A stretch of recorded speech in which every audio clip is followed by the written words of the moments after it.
Movement ని support చేసింది. And 1920 December లో నాగ్పూర్ లో కాంగ్రెస్ యాన్యువల్ సెషన్ కండక్ట్ అయింది. ఇక్కడ నాన్ కోఆపరేషన్ మూవ్మెంట్ ని అఫీషియల్ గా కాంగ్రెస్ యొక్క ఆర్గనైజేషన్ అనేది సపోర్ట్ చేస్తూ రెజల్యూషన్ పాస్ చేసింది. అండ్ 1920 నాగ్పూర్ యొక్క సెషన్ లో ఇండియన్ నేషనల్ కాంగ్రెస్ ఆర్గనైజేషన్ లో సమ్ చేంజెస్ అయినాయి. What are they? ఒకటి, కాంగ్రెస్ వర్కింగ్ కమిటీ అనే ఒక దాన్ని ఫామ్ చేసిండ్రు. అంటే కాంగ్రెస్ యొక్క ఆర్గనైజేషన్ ఏ మూవ్మెంట్ చేయాలనుకున్నా, తర్వాత ఫర్దర్ ఏం చేయాలనుకున్నా వాటన్నిటిని కూడా డిసిజన్ తీసుకునేది ఎవరు? Congress working committee. ఇది ఒకటి. Second one, regional Congress committees form అయినాయి.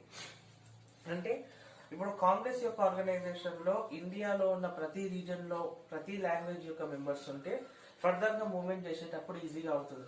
సో ప్రతి రీజియన్ లో లాంగ్వేజ్ బేసిస్ గా ఒక కమిటీని ఫామ్ చేయాలి. రీజనల్ కాంగ్రెస్ కమిటీస్ ఇది ఫామ్ చేశారు. Third one is members